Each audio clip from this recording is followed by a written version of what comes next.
तो एक दिन 2 दिन बल्कि 6 महीना है गए, लेकिन गोपियों ने वो अपना नियम नहीं बदला। अब भगवान कन्हैया ने सोचा का ये बेचारी भोली भाली ग्वाल गमारनी है, ये कहा जाने। तो एक दिन योग माया को भेज करके योग माया ने कपड़े चुरा लिए उनके, और कपड़े गायब योग माया ने कर दिए। भगवान कन्हैया गऊ में चला, भाई जा रहे, गोपियां बोली लाला इधर लौट आओ, इस पार पर तट पर मेरे कपड़े थे, कोई चुरा करके ले गया, मैं निर्वस्त्र हूँ, बाहर निकल के आऊंगी तो मेरा धर्म खंडित हो जाएगा, क्योंकि मैं नग्न अवस्था में हूँ। तो भगवान कन्हैया बोले देवियों कहना क्या चाहती? बोले मैं ये कहना चाहती बाहर निकल के आऊंगी तो मेरा पतिव्रती धर्म खंडित हो जाएगा, मुझे निर्वस्त्र अवस्था में देख लेंगे लोग। भगवान कन्हैया बोले देवियों तुम जिस पतिव्रत की दुहाई दे रही, तुम्हारा पतिव्रती तो धर्म नष्ट हो ही चुका, तुम्हारा पतिव्रती धर्म तो खंडित हो चुका। बोली क्यों? बोले तुम जिस जल में स्नान कर रही हो इसमें वरुण देवता का वास होता है, और स्नान करती है जो माताएं बहनें जल में अंदर प्रवेश होकर के उनका पतिव्रती धर्म खंडित हो जाता है। जो निर्वस्त्र अवस्था में स्नान करते हैं उनका पतिव्रती धर्म खंडित हो जाता है। इसीलिए तो बताया जाता है कि हमारे देश की देवियां आज भी परंपरा को अपनाती हैं। आचार्य जी निर्वस्त्र होकर के नहाती नहीं, साड़ी भी पहने रहे, कछु ऐसी माताएं संस्कारवान जो पानी डालेंगी और स्नान करने के बाद में, उसके बाद जब दूसरी कोई साड़ी कोई कपड़ा वगैरह लपेट लेंगी तब वो कपड़े उतारेंगे। ये परंपरा है, वैसे नहाना चाहिए। जो माता बहन निर्वस्त्र अवस्था में स्नान करती है उसका पतिव्रती धर्म खंडित हो जाता है। तो गोपियां बोली प्रभु आपने मेरे हृदय के कपाट खोल दिए, मुझे ज्ञान देकर के बड़ा परोपकार किया आपने मेरे ऊपर। आज से मैं संकल्प लेती हूँ कभी भी जल में निर्वस्त्र होकर के नग्न अवस्था में नहीं नहाऊंगी। तो भगवान कन्हैया ने अज्ञान रूपी चीर चुराए, लेकिन आजकल के पापियों ने कहानी बना दी कि कन्हैया चीर चुराए कदम पे चढ़िए और गोपियां नंगी नहा रही थी जमुना के जल में। जब कपड़ा मांगे तो भगवान जकात बाहर निकल के आओ, पूरे दुश्मनों दुष्टों तुम्हारा सत्यानाश हो जाएगा। कितनी गलत घिनौनी समाज में बात रखी सतेंद्र भैया, ध्यान रखना भाइयों। लेकिन ऐसा नहीं किया प्रभु ने। माता बहनों भाई बहनों सत्य को पहचानो, असत्य का प्रत्याग करो। सुखदेव जी समझा रहे राजन परीक्षा का बीच मत बोले पापी। भगवान कन्हैया की महिमा को रुकुम तू नहीं जानता है। शादी होगी तो भगवान कन्हैया के साथ होगी, क्योंकि वो स्वयं नारायण अवतारी है, वो नारायण है। 16 कलाओं से उतार लेकर के भूतल का भार हरण करने के लिए आए हैं कि जब जब होई धर्म की हानि बाढ़े असुर अधम अभिमानी, तब तब प्रभु धर विविध शरीरा हरे कृपा निधि सज्जन पीरा। जब जब धर्म की हानि होती है, अधर्म बढ़ता है, दुष्ट पापी अत्याचार करके सज्जन आत्माओं को सताते हैं, तब तब भगवान नाना प्रकार से भेष बदल के पृथ्वी पर अवतार धारण करते हैं। तू नहीं जानता है।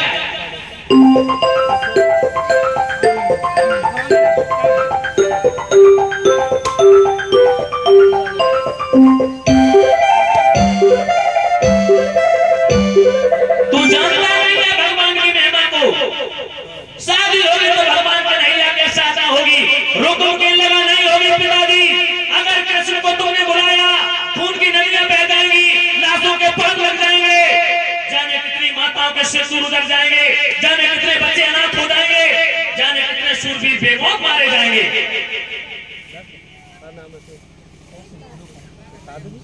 बीच मत बोले पापी, कोई बात नहीं। अच्छा तू किसे चाहता है तू बता। पिताजी हाँ तुमने बात कही सही। पिताजी हाँ बोल बोल। जो रिश्ते में पिताजी चंदेरी का रहने वाला होगा, इसका नाम होगा शिशुपाल। रिश्ते में हमारा साला होगा, साला होगा पिताजी, इसका नाम होगा शिशुपाल। क्या कह रहा फिर बोलना। चंदेरी का रहने वाला होगा, इसका नाम होगा ससुराल और रिश्ते में हमारा साला साला होगा पिताजी।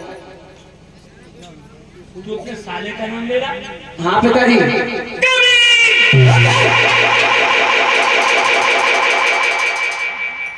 तू क्या कह रहा है? एक बार सोच तो सही। हमने सब सोच लिया।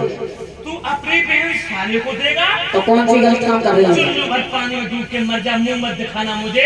मरो तो समाज के लोग तुझे जूतियों से मारेंगे। मरोगे तो तुम पिताजी। तूने समाज में हंसी करा दी दोस्तों। ओरे पापी, ये उल्टी गंगा कब से बहने लगी? इसमें कौन सा गलत कर रहे हैं पिताजी? तू अपने साले को अपनी बहन देगा? कौन सी दिक्कत है? उसने हमें दे दी तो अपने हिस्से दे देंगे, कौन सी दिक्कत है? वाह, ये तो बड़ा मूर्ख है। अरे बोले अपने हमसे दिया गया कीड़े पड़ेंगे पापी। कीड़े तो आपके पड़ेंगे पिताजी, आपके पड़ेंगे पिताजी। ये बात तो वहाँ होगा जहाँ हम चाहेंगे पिताजी। मेरे कहने पर मैं यहाँ चाहूंगा, मैं उसका बाप हूँ। मैं उसका भैया हूँ।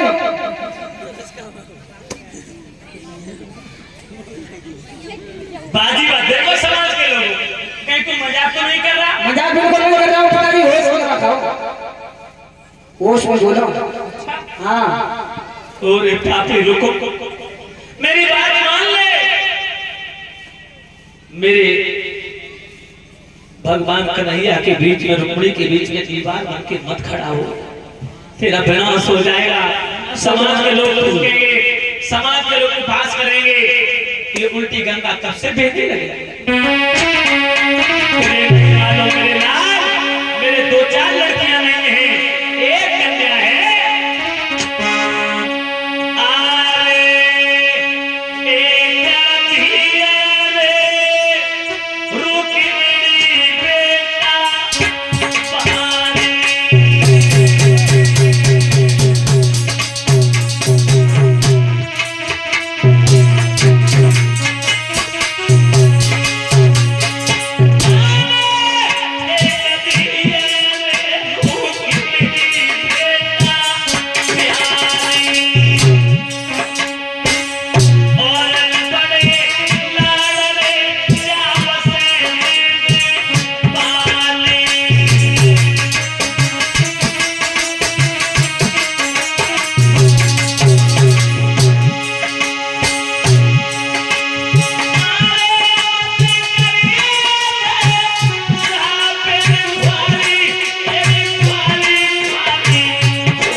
भगवान आएंगे, मेरा आनंद पवित्र हो जाएगा, मेरी कुटिया पवित्र हो जाएगी, मेरा कुटुंब तर जाएगा। रोकम गिल्लर नहीं पिता नहीं, हरगिज नहीं। उसने एक नहीं मानी भाइयों, बुरा सबको लगा लेकिन कोई बोल नहीं पाया। और रात दरबार से निकल करके महलों में पहुंचा और महलों में जाकर के उसने एक चिट्ठी बनाई, एक खत लिखा, पत्र लिखा। चंदेरी के रहने वाले साले ससुराल, अभी तक हम तुम्हारे बहनोई थे, आप हमारे साले, लेकिन अब ये रिश्ता बराबर होने के लिए जा रहा है, क्योंकि मैं अपनी बहन रुक्मिणी का विवाह आपके साथ करना चाहता हूं, मगर हमारे पिता, हमारी माँ, हमारे भाइयों की इच्छा नहीं है। वो द्वारकाधीश के मैया को चाहते हैं, मगर हम उस भगोड़ा को पसंद नहीं करते हैं। इसलिए आप आना, मेरी बहन के साथ बात करके मेरे उद्देश्य को सफल बनाना, तो आपकी अति महान कृपा होगी। और उसने खत लिखा, कैसे लिखा?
बाबू आया तो युद्ध होगा और युद्ध हुआ तो फौजों की आवश्यकता पड़ेगी।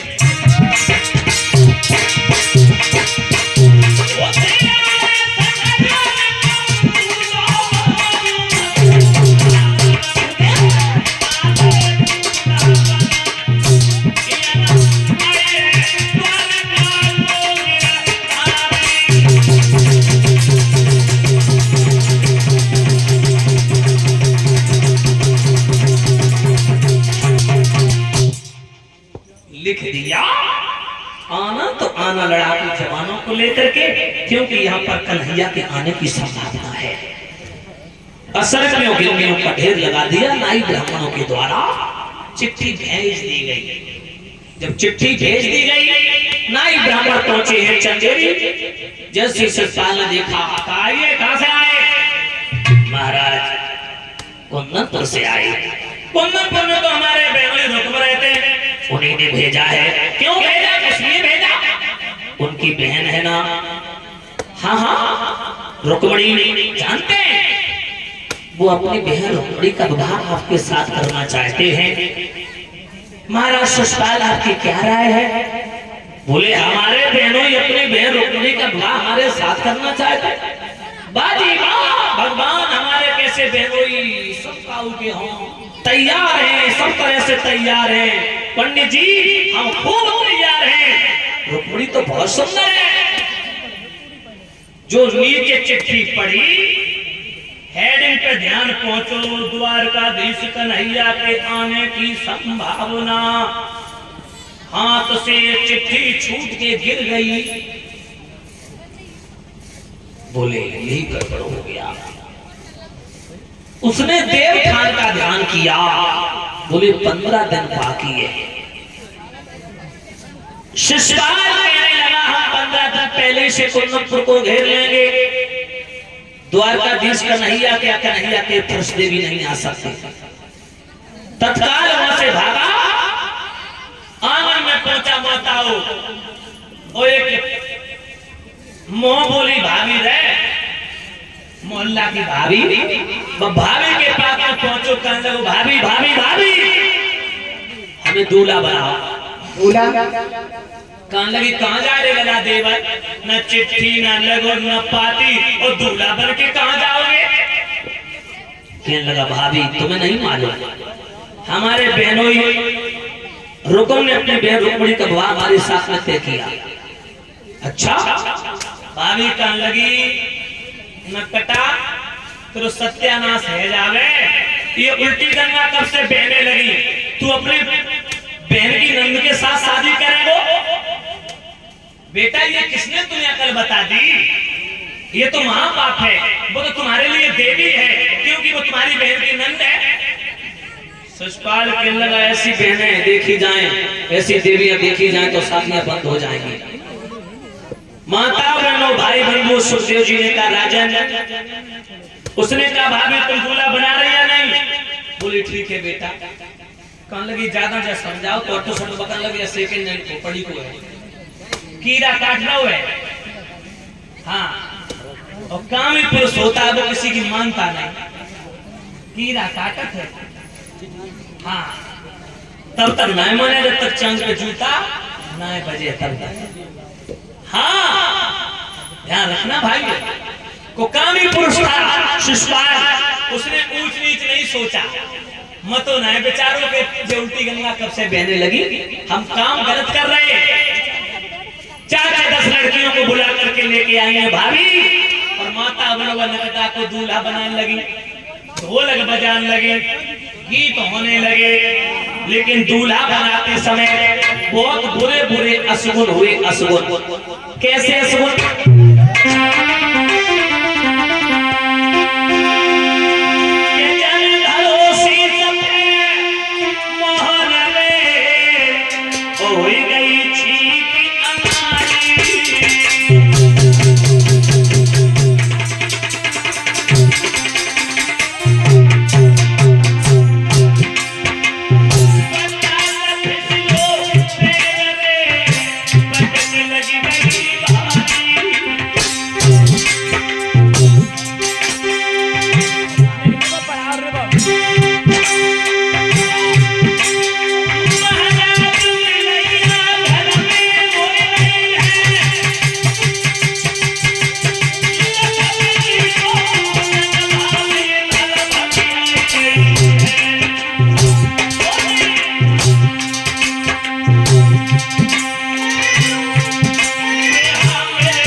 लड़कियां गीत गा रही थी, माता बनो भाई बंधु इधर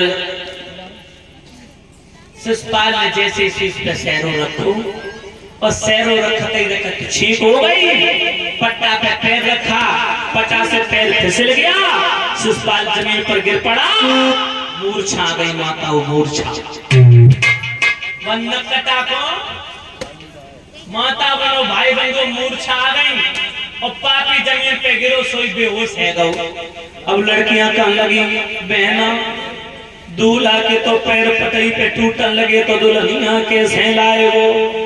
दूसरी बोली बहना दूल्हा जिंदा लौट आए तो आए के घर कथा कराए, ये तो दूल्हा घोड़ा हाथी पे चढ़ के जाएगो और उधर से दूल्हा ठटरी पे लग के आएगो। अब लड़कियां कुछ रोने लगी, कुछ हंसने लगी, बोली बहना दो दूल्हा एक दुल्हन, बिना लड़ाई बचे झगड़ो बचे।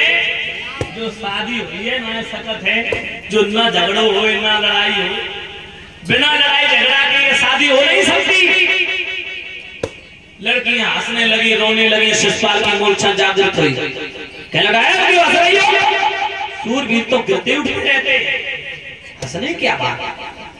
भाभी क्यों दांत निकाल रही हो तुम? हाय भाभी ने मुंह में चादर दे रही लेकिन हंसी ना रुकी, वहां से भागी और जाके आंगन में भीतर कुठला रखो रहे, फूटो सो कुठला कुठला के आने में मुंह दे रहो। भाभी जी भर के हंसी, पेट भर के हंसी, पेट फटो जाते हंसी के मारे। नकटा जो करैया का है उल्टी गंगा कब से बहने लगी, जो बहन की नंद से शादी करने जाए रहो। अब माता बहनों कुठला के आने मुंह दे के भाभी खूब हंसी। और कुठला को जानती हो, कितने लोग जानते हैं कुठला? कुठलिया चूली चकलियां मिट्टी के बनाए जाते हैं। अच्छा कौन कौन है घर में कुठला? हाथ खड़ो करियो। नहीं कुठला अब वर्तमान में किन के यहाँ कुठला कुठलिया है क्या यहाँ? बहुत अच्छी बात। अच्छा पहले की माता हमारी थी मेहनत करके मिट्टी लाती थी तालाबों से, और मिट्टी ला करके फिर मिट्टी के कुठला कुठलिया चूली चकिया बनाती थी। लेकिन अब जे नई नई बिटदीन के बस की बात नहीं है, हैं? जे कहती है मिट्टी अगर हाथ तालाब से या खेतों से लाऊंगी तो हाथों में स्क्रैच आ जाएगा, है ना? तो अब टाइम ही का मिल पाता है, क्योंकि अब इतना बदलाव हो गया है। जो फोन है ना, पहले माताएं बहनों के पास में समय रहता था, फोन तो थे नहीं, ना टीवी थी, एलसीडी वगैरह ये तो व्यवस्था थी नहीं। अब तो फोन है हाथ में, टीवी घर पे लगी, टीवी देखने नहीं फुर्सत मिल पा, फोन चलाती रहती है, तो गूगल, तो यूट्यूब, तो फेसबुक, तो इंस्टाग्राम, तो व्हाट्सएप। अब दशा ये है कि तुम आटा ना खाए पाती जो तो डाटा खाए लेते। हाँ अच्छा पहले की माता थी कछु वैसे तो विशेष तौर पर कोई ऐसा गलत व्यवहार भी नहीं था।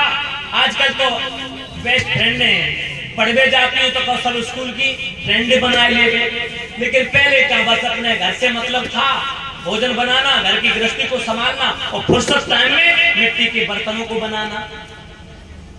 अच्छा ये चीज देखी थी उस समय, हमारे बुजुर्ग लोग यहाँ पर, हमारी माताएं भी हैं। पहले बच्चे जो पैदा होते थे वो घर पे ही हो जाते थे, हॉस्पिटलों में नहीं होते थे, ऑपरेशन की आवश्यकता नहीं पड़ती। जोगिंदर भैया बहुत कम, ना के बराबर 99% बच्चे पैदा घर पे ही हो जाते थे, 1% आवश्यकता पड़ती कहीं हॉस्पिटल की। लेकिन अब का हालत है, अब 99% बच्चे पैदा होते हॉस्पिटल में, ऑपरेशन से 1% बच्चे घर पे पैदा होते। कारण क्या था? क्योंकि पहले की माता मेहनत करती थी, सुबह 4 बजे जागी और चकिया के किनारे बैठी और भर भाव का पीसन लगी। उनने 2-4 किलो जोले सूरज निकले तब तक उनमें 4-6 किलो पीस लो का आटा या दाना।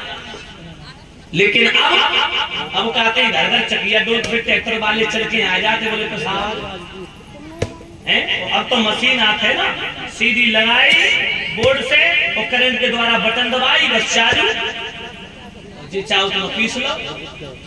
हाँ क्योंकि पहले की माताएं थी जोगिंदर भैया, जब चाबी चलाती थी तो चाबी से ही सबसे बड़ी फायदा थी क्या कि चाबी चलाने से गर्भ उनका हिलता डुलता रहता था, बच्चा गर्भ में चिपकता नहीं था। और अब जैसे ही बच्चा पेट में आओ सोई बेड पे बढ़िया खा रही है, कहूँ गोलगप्पा, कहूँ टिक्की, कहूँ पानी पूरी, कहूँ मोमोज, कहूँ फिंगर, कहूँ चाट, कहूँ चाउमीन, अरे खाए खाए के तंदुरुस्त है गई, काम धाम करती नहीं, गर्भ हिलता डुलता नहीं, बच्चे चिपक जाते हैं तो हॉस्पिटल की आवश्यकता पड़ती है। और डॉक्टर लोग भी बोल देते हैं कि सीढ़ी पे मत चढ़ियो, पानी भरी बाल्टी मत उठाइयो, वो तो चाहते ही है छोटा ना छोटा केस हो ना हॉस्पिटल में तो भी मत मान के चलो 40-50 हजार रुपया तो ले लेते डिलीवरी में। आचार्य नॉर्मल हो फिर भी 2-4-10 हजार रुपए का काम तो हॉस्पिटल में हो ही जाता है। हाँ कागज कार्रवाई करवाएंगे, ये चेकअप वो चेकअप, और बस पहले एडवांस जमा करा लेंगे। तो माताओं पहले बच्चे पैदा हो जाते थे बड़ी आसानी से।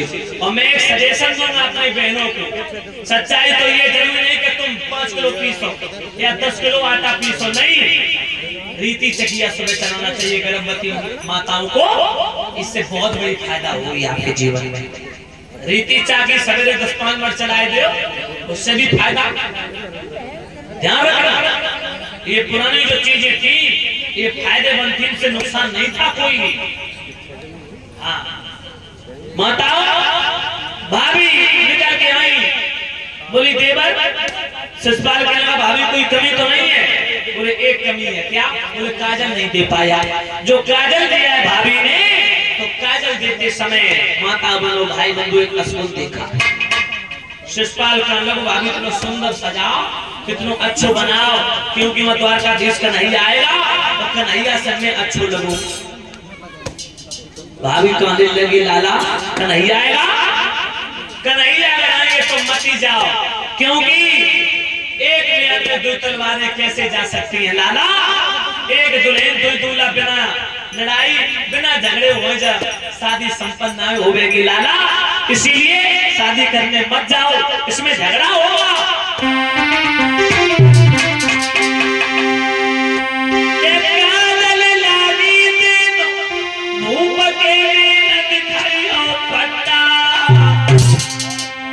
कचुठाड़ी गाय नहीं गीत में मचाई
कोई दूल्हा एक दुल्हन, बेटा लड़ाई होगी झगड़ा होगा, मारे जाओगे कन्हैया के सामने दाल नहीं गलेगी, काय को जानबूझ के मौत के मुंह में कूद रहे। सुनो भाभी के बेन बढ़ी तन ज्वाला, अब मेरो का करे नंद को लाला, मेरी भावत सभी तरह से कमजोर जात पात को पता ना है, जग में सो जाके कोई खानदान को पता ना है वो हमसे युद्ध करेगा। भाभी कहने लगी लल्ला कन्हैया स्वयं नारायण अवतारी है, 16 कलाओं से अवतार लेके भूमि का पार हर करने के लिए, पापियों का उद्धार करने के लिए भगवान आए, उनके सामने तुम नहीं टिक पाओगे, तुम्हारी क्या औकात। कंस जैसे महाप्रतापी को भी उन्होंने मार गिराया, उसने एक नहीं मानी। अब माने कैसे? क्योंकि कीड़ा रो रहा है, कीड़ा काट रहा हो, कि कौआ अंधो रात में, कौआ का बंदा होता रात को, और दिन में उल्लू होए, और कामी अंधो रात दिन बकी बुद्ध गई कांख। कौआ अंधा कब होता? रात को, उल्लू दिन में, और कामी रात दिन, रात और दिन भागे गलियन गलियन। और जो 4 से 10 चांद पे पड़े सुई कीड़ा मरिया वो है। कामी पुरुष होता है वो भागता है, और जो गली में बेफालतू भागे समझ लो कीड़ा रो गया। वो जब तक इलाज नहीं करेगा आचार्य जी तब तक वो नहीं मानेगा। भाइयों ध्यान रखना, माता बहनों भाई बंधु, सुखदेव जी समझा रहे राजन परीक्षित। इधर दूल्हा बनने के बाद में उसने अपने ऐसे प्रेमियों को निमंत्रण पत्र भेजा। मंगत के राजा जरासंध को बुलाया, कहा भैया फौज लेके आओ। भूरीश्वर से कहा भैया फौज सजाओ। हस्तिनापुर में निमंत्रण पत्र भेज दिया। कौरव पांडवों को बुलाया, कहा फौज लेके आना। भाइयों सुखदेव जी ने कहा राजन, उसने देवठान का ध्यान किया। माताओं बहनों 15 दिन बाकी थे, 15 दिन बाकी है। और हमारे जो शादी की विवाह की मुहूर्त जो प्रारंभ होती है वो देवठान से है। कछु जे अबूझ मुहूर्त है माताओं। अबूझ मुहूर्त को मतलब समझ रहे हैं? जैसे काऊ बहन और भैया की सगाई न बन रही हो और शादी में अड़चन पैदा हो रही हो, शादी में रुकावट हो, शादी ना बन रही हो, गुड़ ग्रह नक्षत्र ना सही बन रही हो, तो देवठान, अखती, फिलौरा द्विज और भैरिया नवमी, ये 4 अबूझ मुहूर्तें होती हैं। इनमें जोगिंदर भैया विवाह करना कोई गुनाह नहीं होता, कोई पाप नहीं, कोई मुहूर्त की जरूरत नहीं। कौन कौन बताओ? देवठान जो अबे लगभग में आचार्य जी 10 दिन पहले देवठान निकल चुके हैं। विवाह की मुहूर्त जो होती है ना यहीं से प्रारंभ हो जाती है। देवठान, अखती, फिलौरा द्विज और भेड़िया नवमी। अच्छा, भेड़िया नवमी को सारगा लास्ट हो जाती है रमेश। ये 4 अबूझ मुहूर्तें होती है पंचांग और ज्योतिष के अनुसार। शादी न बनती हो तो उसमें विवाह करना कोई गुनाह नहीं है, कोई पाप नहीं है, कोई दोष नहीं देखा जाता है। सुखदेव जी ने कहा राजन फौज सजी है माता बनो। दंतवक्र की फौज सजी, मगध का राजा जरासंध आया, भूरीश्वर आया, हस्तिनापुर से कौरव पांडव भी आए। और चलिए बारात चंदेरी से कुंदनपुर के लिए। कैसे चलिए?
लगा के कुंदनपुर को घेर लिया। माता बहनों भाई बंधु तब तक हुकुम आ गया, दुआ सलाम। माता बहनों भाई बंधु सेना के लोगों को हुकुम ने समझा दिया है कि 3 दिशाओं में केवल फौज की आवश्यकता पड़ेगी। उत्तर की दिशा खाली रखो, क्योंकि उत्तर दिशा की रक्षा माता दुर्गा जगदम्बा करेंगी। तो पूरा पश्चिम और दक्षिण 3 दिशाओं में फौज लगा दी और चौथी दिशा उत्तर की खाली छोड़ दी। कलश वाली बहनें बाहर निकल आए। श्री निकल जाओ जल्दी, कहीं पाए वो ले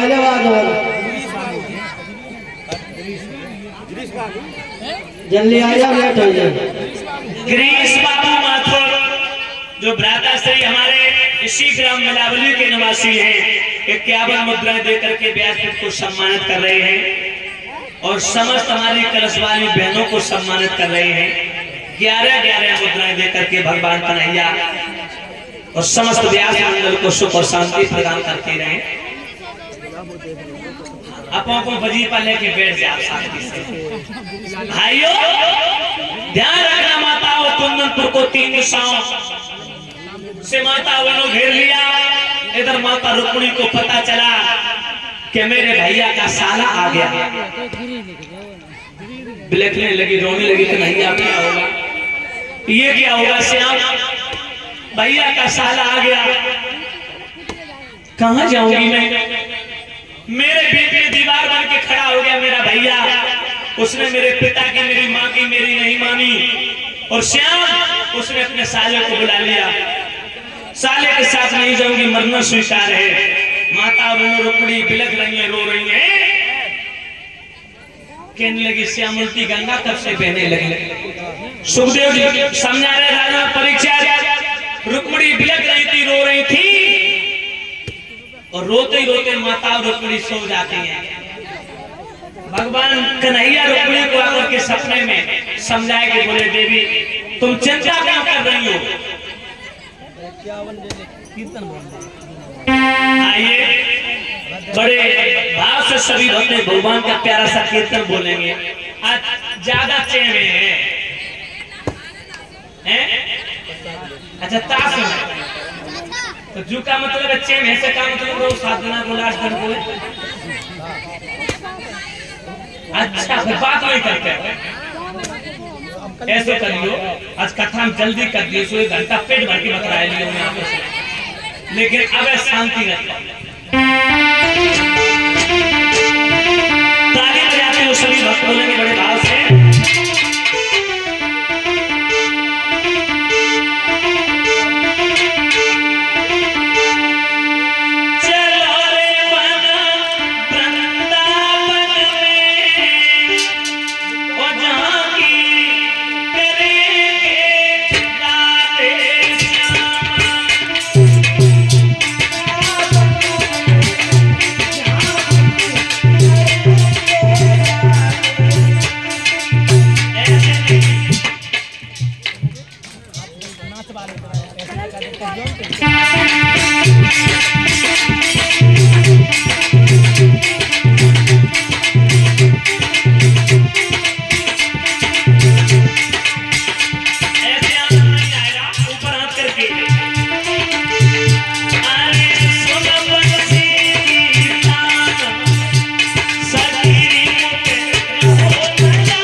जाए